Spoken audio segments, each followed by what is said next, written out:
हाँ जी, नमस्कार। कैसे हैं आप? उम्मीद है आप सभी कुशल मंगल होंगे।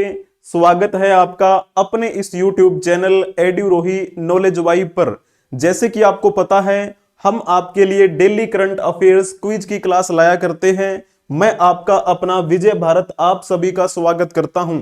ये आपकी क्लास डेली सुबह 6:15 बजे अपलोड की जाती है अपने इसी YouTube चैनल एड्यूरोही पर। सभी प्रतियोगी परीक्षाओं के लिए यह क्लास उपयोगी रहेगी। बिना देरी किए हुए शुरुआत करते हैं। फर्स्ट क्वेश्चन आपकी स्क्रीन पर दिया गया है, बता देंगे। यह क्वेश्चन मैंने आपको होमवर्क में दिया था और मैंने कहा था कि कमेंट में आप इसका जवाब देंगे। किस किस ने जवाब दिया था, जल्दी जल्दी से बता देंगे।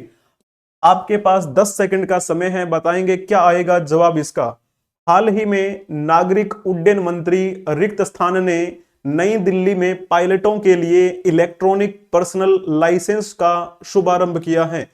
Recently civil aviation minister has launched electronic personal license for pilots in New Delhi. इसका मतलब क्या है? इलेक्ट्रॉनिक पर्सनल लाइसेंस, जिसे हम ईपीएल के नाम से जानेंगे। तो जल्दी जल्दी से बता देंगे किसने यह शुभारंभ किया है। तो आपको पता है, सिविल एविएशन मिनिस्टर के रूप में कौन काम कर रहे हैं? के राम मोहन नायडू काम कर रहे हैं। ये जो हाल ही में ईपीएल जारी किया गया है हमारे केंद्रीय मंत्री के द्वारा, इसी के साथ हमारा जो भारत है वो भारत दूसरा देश बन गया है कि किसी देश ने क्या किया है? ईपीएल जारी किया है। पूरी दुनिया में दूसरा देश है जिसने ईपीएल जारी किया है। इस ईपीएल के बारे में टाइम्स ऑफ इंडिया ने लिखा है। टाइम्स ऑफ इंडिया, यहां पर इन्होंने थोड़ा सा ये एक ब्यौरा सा बताया था। इस प्रकार से लाइसेंसिंग की जो प्रक्रिया है इसमें नवीनीकरण किया गया है। इलेक्ट्रॉनिक पर्सनल लाइसेंस यानी ईपीएल। इससे क्या होगा? इससे पारदर्शिता आएगी, ट्रांसपेरेंसी आएगी, इन्वायरमेंटल एंड कॉस्ट बेनिफिट आपको इसमें देखने को मिलेंगे। Empowering Indian pilots globally with streamlined verification, real time updates, a digital version of a flight crew license stored securely on mobile device। तो ये आप कह सकते हैं डिजिटलाइजेशन की दुनिया में एक कदम रखा है भारत ने इस क्षेत्र से भी। ठीक है, तो पूरी दुनिया की अगर बात की जाए तो भारत दूसरा देश बन चुका है ऐसा जिसने ईपीएल लॉन्च किया है। तो चलिए यहां पर और पॉइंट की बात कर लेते हैं। पीयूष गोयल ये किस भूमिका में है? कौन सा मंत्रालय इनको मिला हुआ है? तो ये वाणिज्य एवं उद्योग मंत्री के रूप में काम कर रहे हैं। वाणिज्य एवं उद्योग मंत्री कौन है वर्तमान में? तो आप लिख देंगे पीयूष गोयल का नाम। ठीक है जी। इसके अलावा जैसे हम और बात करें मनोहर लाल खट्टर के बारे में, तो आपको पता ही होगा मनोहर लाल खट्टर ये हरियाणा के पूर्व सीएम रह चुके हैं।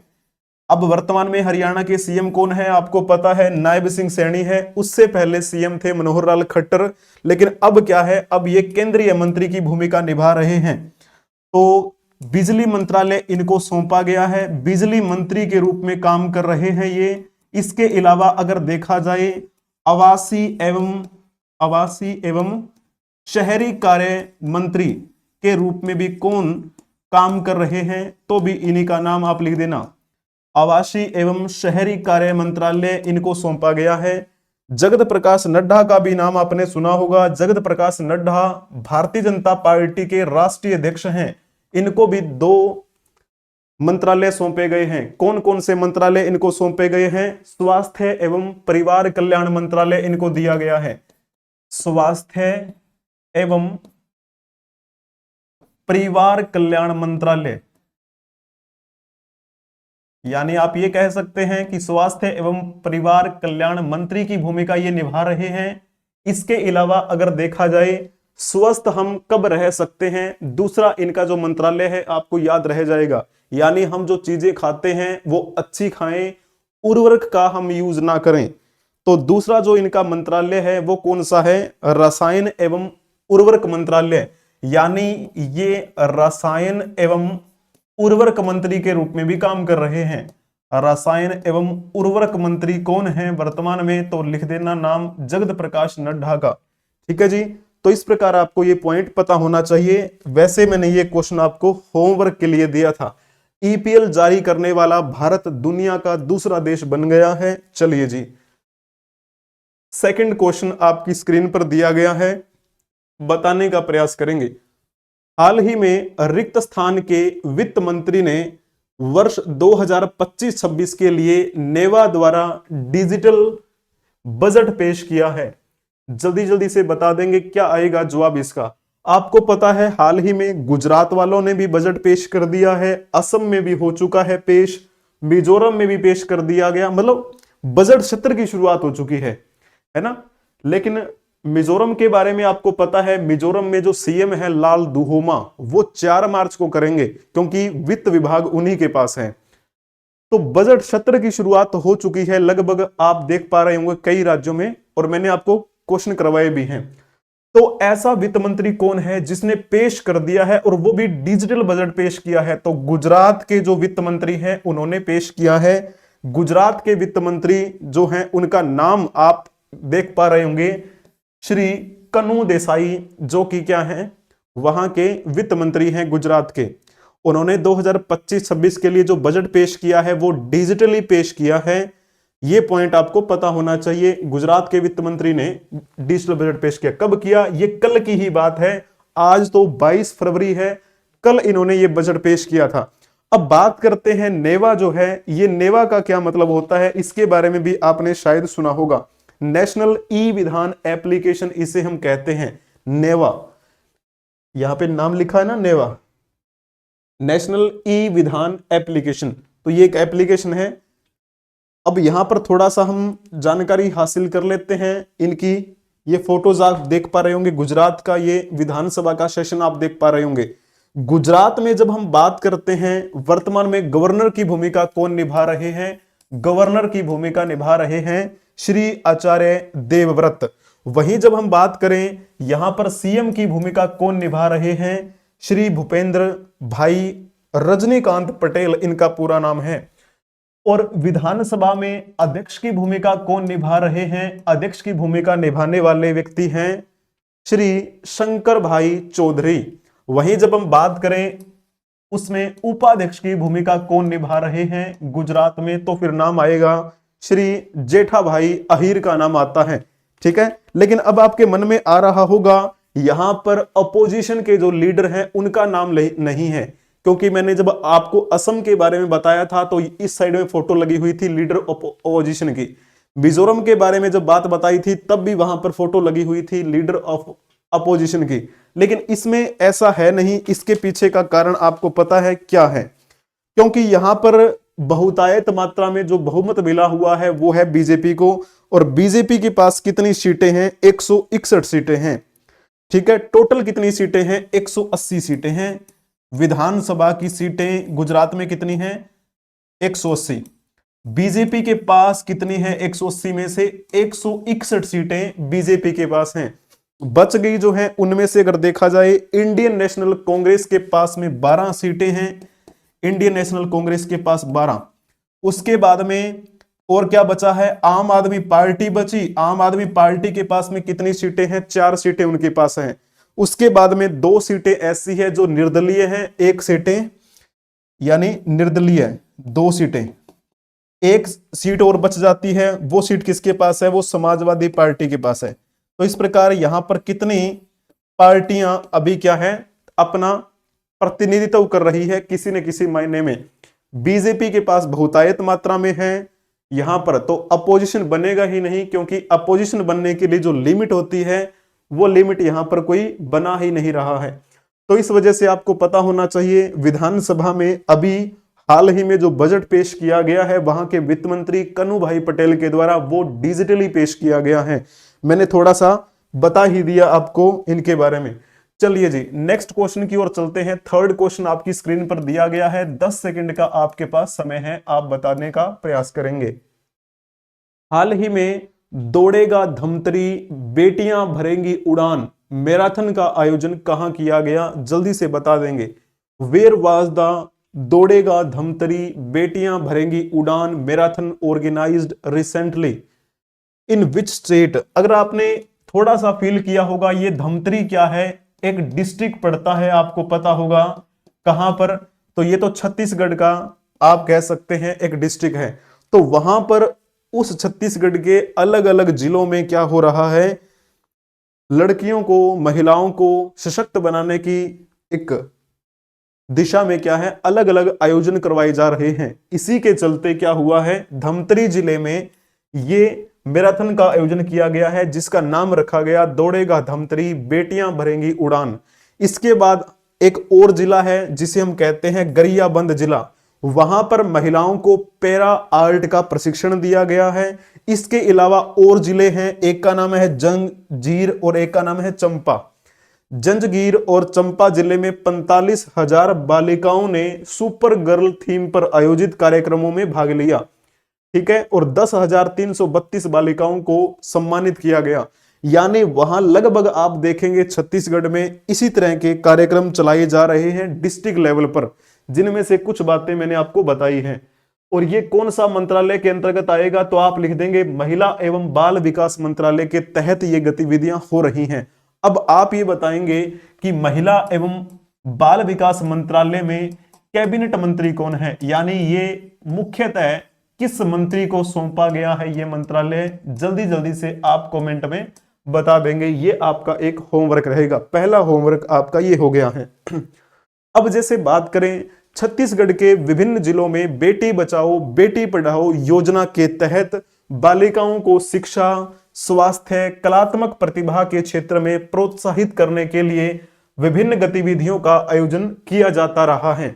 बेटी बचाओ बेटी पढ़ाओ योजना के माध्यम से राज्य के सभी जिलों में बालिकाओं और उनके अभिभावकों को जागरूक करने में क्या है, इन्होंने वृद्धि हासिल की है। बालिकाओं तक स्वच्छता उत्पादों की पहुंच बढ़ी है। नीतिगत समर्थन से बालिकाओं के मनोबल को बढ़ावा मिला है।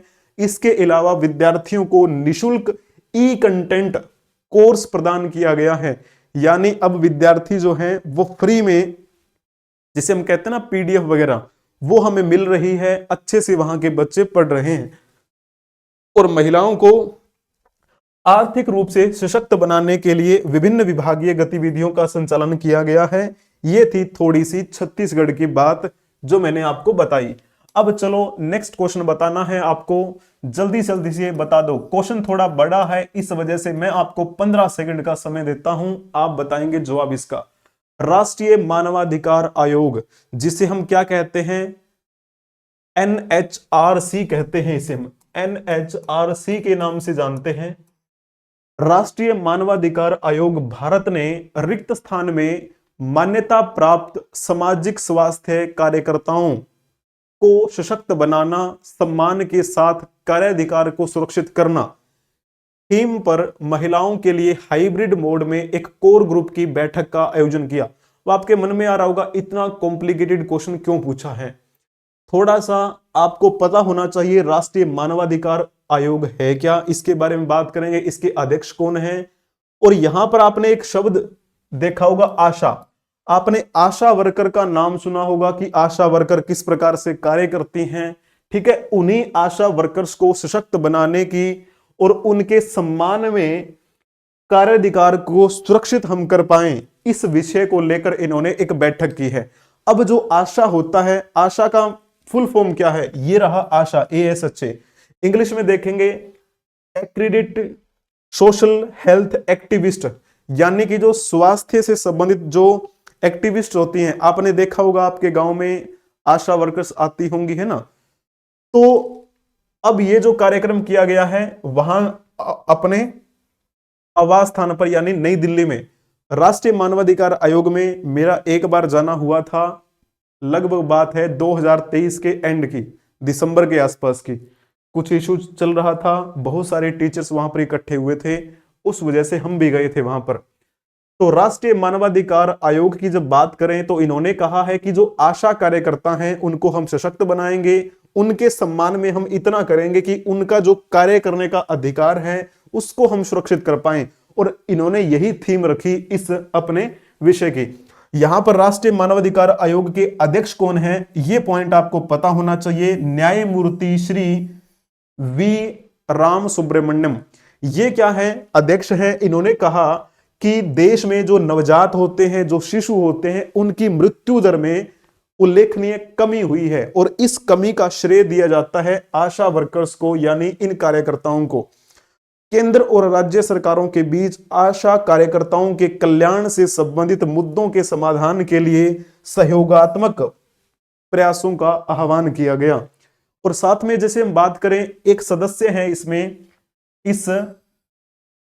अगर हम बात करें कौन है, न्यायमूर्ति डॉक्टर विद्युत रंजन सारंगे। इन्होंने क्या कहा, इन्होंने कहा कि दूर दराज के क्षेत्रों में चिकित्सा देखभाल की प्रथम पंक्ति के रूप में आशा कार्यकर्ताओं की स्वैच्छिक भूमिका को बेहतर तरीके से मान्यता दिए जाने की आवश्यकता है।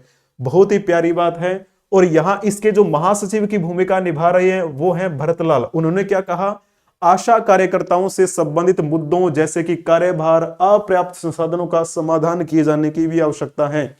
ठीक है, अलग अलग सुझाव यहां पर देखे गए इस मीटिंग में आशा कार्यकर्ताओं के लिए। उन्होंने कहा कि स्वास्थ्य बीमा, मातृत्व लाभ इनको मिलना चाहिए। दुर्घटना अगर हो जाती है इनके, तो दुर्घटना कवरेज प्रदान करने पर भी बल दिया जाना चाहिए। थोड़ा सा यहां पर वीडियो को स्टॉप करके आप पढ़ लेना, इस बैठक में क्या क्या इंपॉर्टेंट विचार विमर्श हुआ, क्या क्या सुझाव दिए गए। ये सुझाव दिए गए, इन सुझावों पर क्या है, बातचीत होगी अपने राष्ट्रीय मानवाधिकार आयोग में, क्योंकि इनका एक अहम योगदान रहा है। जो मैंने आपको एक पॉइंट बताया था, आशा कार्यकर्ताओं को स्वास्थ्य बीमा, मातृत्व लाभ, दुर्घटना कवरेज प्रदान किया जाए, ये विचार भी वहां पर दिया गया। इसके अलावा क्षेत्र के दौरे के दौरान निशुल्क व्यक्तिगत सुरक्षा उपकरण दिए जाएं, पीपीई जिसे हम बोल देते हैं, परिवहन भत्ता दिया जाए उनको, स्वच्छ सुगम क्षेत्रों तक पहुंच जो है उनकी सुनिश्चित की जानी चाहिए। आपने देखा होगा आशा वर्कर्स में महिलाएं होती हैं, और एक आपने पश्चिम बंगाल का केस देखा था, एक डॉक्टर के साथ रेप हो गया, यानी वो एक डॉक्टर प्रोफेशन में है, उसकी भी सुरक्षा करनी चाहिए। लेकिन यहां पर क्या है, ये घर घर जाती हैं महिलाएं, तो क्या है, इनकी जो सुगम क्षेत्रों तक पहुंच है वो सुनिश्चित करनी चाहिए, ऐसा इसमें एक विचार रखा गया, एक सुझाव दिया गया। इन पर बात की जाएगी, इन पर चर्चा होगी। थोड़ा सा और यहां पर इसको डिटेल से आप पढ़ सकते हैं। आशा कार्यकर्ताओं को निश्चित मासिक परिश्रमिक मिलना चाहिए, सामाजिक सुरक्षा पेंशन मिलनी चाहिए, सवेतन अवकाश आदि के साथ औपचारिक कार्यकर्ता का दर्जा देने पर विचार करने की भी आवश्यकता है। ठीक है, और साथ में राज्यों में मानदेय मजदूरी का मानकीकरण हो, यह सुनिश्चित करना कि मानदेय न्यूनतम मजदूरी नियमों के अनुरूप होनी चाहिए। ठीक है, थोड़ा सा इसको क्या करेंगे, आप वीडियो को स्टॉप करेंगे, इसको आराम से पढ़ेंगे। रिटन एग्जाम की दृष्टि से आपके लिए इंपॉर्टेंट रहेगा। जैसे हम यूपीएससी की बात करते हैं, उसमें हमारे लिए रिटन एग्जाम की बात करते हैं, ठीक है, मेंस में, तो जो लेखन शैली है वो आपकी विकसित होती है अगर आप इस तरह का कंटेंट पढ़ते हैं। मैं जब भी आपको डेली करंट अफेयर्स की क्लास में कुछ भी बातें बताता हूं तो ये सारी अपने कहां से उठाता हूं, अपने पीआईबी प्रेस इंफॉर्मेशन ब्यूरो से उठाता हूं, सारी ऑफिशियली होती हैं भारत सरकार के द्वारा।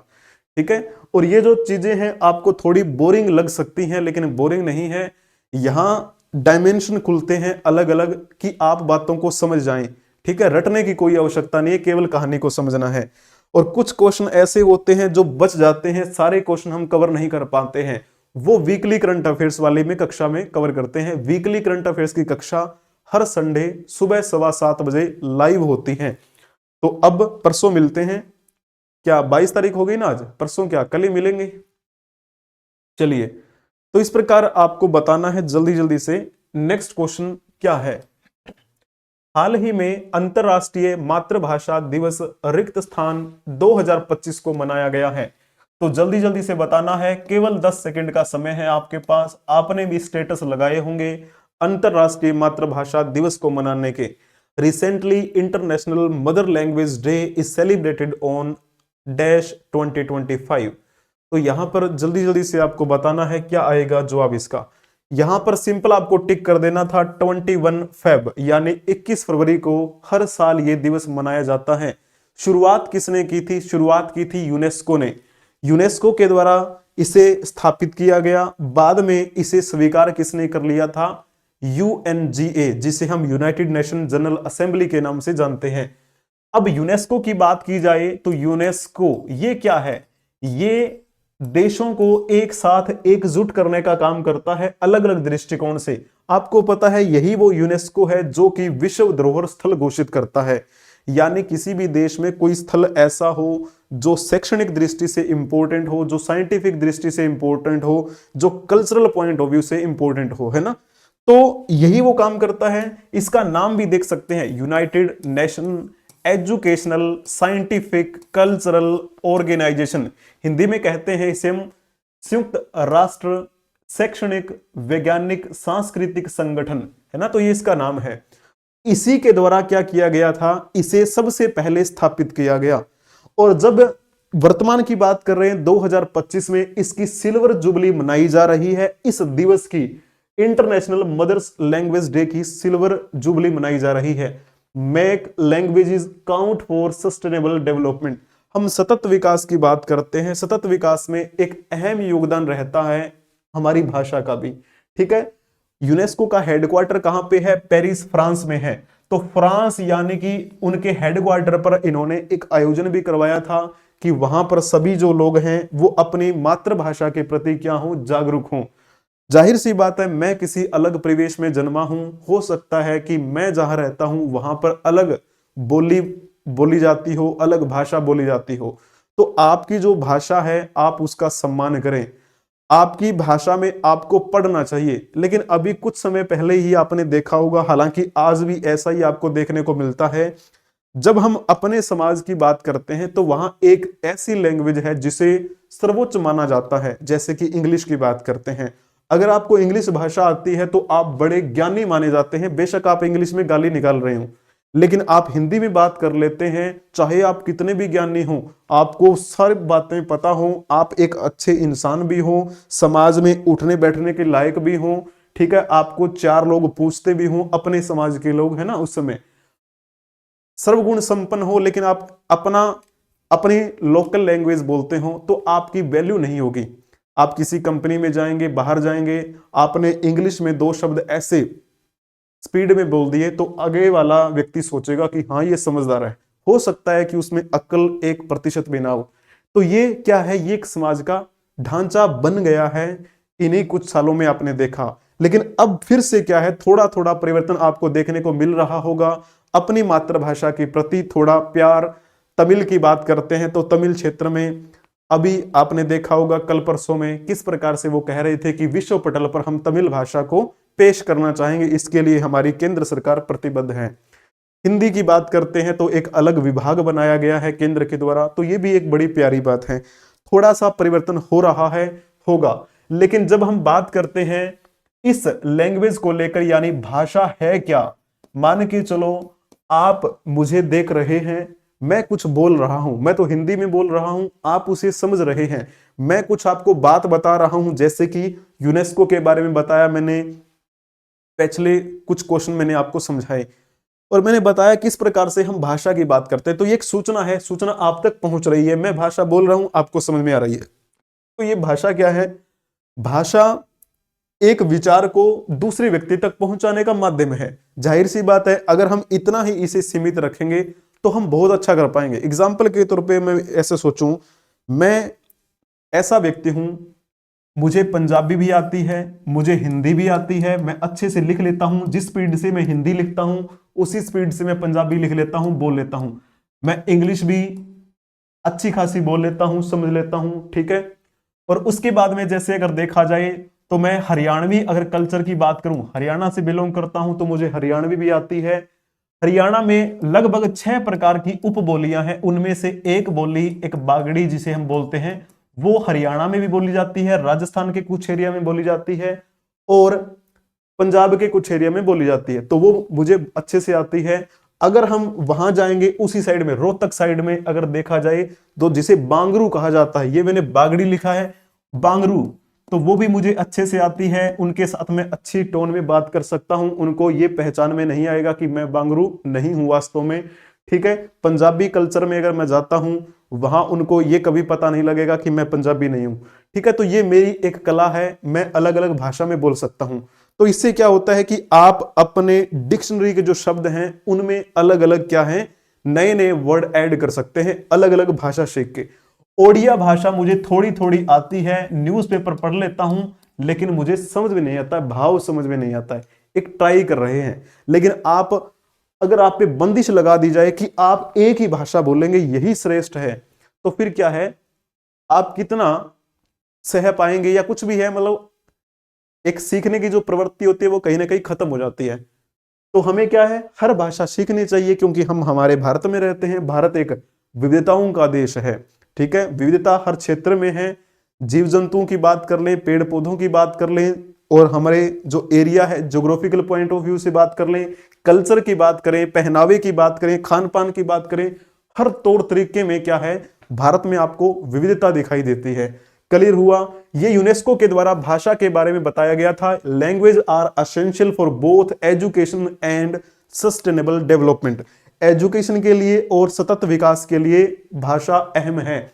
Shaping the way people learn, communicate and engage with society. तो समाज के साथ क्या है, वो इंगेज रहते हैं, कम्युनिकेट कर पाते हैं। The world is increasingly aware of its rich cultural, linguistic and biological diversity and their interlinkage. तो ये सारी की सारी बातें किसने लिखी है, यूनेस्को ने अपनी ऑफिशियल वेबसाइट पर लिख रखी है, वहीं से मैंने उठाया है। यूनेस्को के अगर अनुसार देखा जाए, UNESCO estimates that there are 8324 यानी 8324 भाषाएं हैं पूरे विश्व में। और उनमें से क्या है, out of these around 7000 language are still in use, यानी इनमें से 7000 जो भाषाएं हैं वो यूज में होती हैं। कुछ भाषाएं तो ऐसी हैं जो जोखिम उठा रही है कि वो लुप्त हो जाएं, ठीक है, क्योंकि उनको बोलने वाले जो हैं बहुत कम है। इसीलिए ये दिवस मनाया जाता है कि आप जो लैंग्वेज बोलते हैं आप गर्व कीजिए अपनी लैंग्वेज पे, ठीक है। आपको कोई ये कहे कि आप जो लैंग्वेज बोल रहे हैं वो गलत है और हम जो बता रहे हैं वो सही है, तो आप हमारे वाली बोलिए। इससे क्या होगा, आप हमारे वाली लैंग्वेज बोलने लग जाएंगे, परंतु आप अपने वाली जो लैंग्वेज है वो छोड़ जाएंगे। इससे क्या होगा, जो आप कह सकते हैं जो हमारे कल्चर की बात करते हैं, रिच कल्चर की, वो कहीं ना कहीं एक छोटा सा उसे ठेस पहुंचेगी। इसीलिए क्या है, आप जो बोलते हैं उस पर गर्व कीजिए। ये पॉइंट आप पढ़ सकते हैं, बहुत अच्छी अच्छी बातें इसमें लिखी हुई हैं। ये मैंने आपको जरूर दिखाने का प्रयास किया है। यूनेस्को ने लिखा था अपनी जो बातें हैं वो देखिए। The year 2025 marks 25th anniversary, यानी इसको कितने साल हो गए, इस दिवस को मनाते मनाते 25 साल हो गए हैं। आज 25वां साल हम मना रहे हैं, 25वीं वर्षगांठ मना रहे हैं। First proclaimed by UNESCO and later adopted by UN General Assembly UNGA। इसने कहा, हालांकि यूएनजी की बात करें तो आपको पता है यूनाइटेड नेशन में कितनी भाषाएं हैं, 6 भाषाएं हैं ऑफिशियली। उसमें हमारी हिंदी तो नहीं है ना, हमारी और भारतीय भाषाएं भी नहीं है उसमें। तो कौन कौन सी हैं उसमें, एक चाइनीज है, एक रशियन लैंग्वेज है, उसके बाद एक फ्रेंच है, एक स्पेनिश है, और एक इंग्लिश है, एक अरेबिक है ना। तो ये 2 और 2 4 2 6 लैंग्वेज हैं तो यूएन में बोली जाती हैं। कब वो समय आ सकता है जब हमारी हिंदी भी क्या है, यूएन की एक ऑफिशियल भाषाओं में से एक होगी, लेकिन अच्छा प्रयास करना पड़ेगा। कब वो समय आएगा जब हमारे भारत में दूसरी नंबर पे बोली जाने वाली भाषाएं हैं, हो सकता है वो यहां पर हों, लेकिन पहला प्रयास हिंदी का इसीलिए है क्योंकि हिंदी बहुतायत मात्रा में हमारे भारत में बोली जाती है, समझी जाती है। संख्या की दृष्टि से देखेंगे, विदेशों में भी रहने वाले लोग हिंदी समझ लेते हैं। आपने देखा होगा, सर्वे बहुत से करते रहते हैं, फिजी देख लीजिए, अमेरिका में वहां पर रहते हैं, तो ये सारी चीजें आपको देखने को मिली ही होंगी। तो इस प्रकार यूनेस्को के बारे में जो बताया गया है वो आप पढ़ लीजिए, वीडियो को स्टॉप करके देख लेना इसको, ठीक है जी। चलो जी, अब एक क्वेश्चन, नेक्स्ट क्वेश्चन बता दीजिए। हो सकता है थोड़ी सी वीडियो लंबी हो गई हो क्योंकि मैंने बातें थोड़ी सी बता दी हैं। हाल ही में पंकज अडवाणी ने रिक्त स्थान एशियाई चैंपियनशिप का खिताब जीता है, जल्दी जल्दी से बता देंगे। ये क्वेश्चन आपका क्या रहेगा। Recently Pankaj Advani has won the title of dash Asian championship. अगर लिखा होगा ना आपने 14वां एशियाई चैंपियनशिप का खिताब जीता है पंकज अडवाणी ने, तो फिर आपने अच्छा जवाब दिया है। ये है पंकज अडवाणी जिनके बारे में आप जानते होंगे। इससे पहले जब 16 तारीख को संडे वाले दिन वीकली करंट अफेयर्स की कक्षा हुई थी, तो मैंने एक क्वेश्चन बनाया था आपके लिए, वही डिट्टो सेम क्वेश्चन मैं आपको फिर दिखा रहा हूं। ये देखिए, उस कक्षा में मैंने आपसे पूछा था, हाल ही में रिक्त स्थान ने कौशल और दृढ़ संकल्प का शानदार प्रदर्शन करते हुए यशवंत क्लब में अपना 36वां राष्ट्रीय खिताब और 10वां पुरुष स्नूकर खिताब हासिल किया है। तो इसमें किसका नाम लिखना था आपको? पंकज अडवाणी का नाम लिखना था। ये तो एक हफ्ते पहले की बात हो गई है, लेकिन अभी यानी कल की ही बात अगर देखेंगे तो इन्होंने क्या किया है, इन्होंने 14वां एशियाई चैंपियनशिप का खिताब जीता है, जिसके बारे में आपको पता होना चाहिए। इनके नाम पर कहा जाता है कि 5 एशियाई स्नूकर खिताब इन्होंने जीत रखे हैं, 9 एशियाई बिलियर्ड्स खिताब इन्होंने जीत रखे हैं, और कुछ दिन पहले राष्ट्रीय स्नूकर चैंपियनशिप का खिताब भी इन्होंने अपने नाम किया था।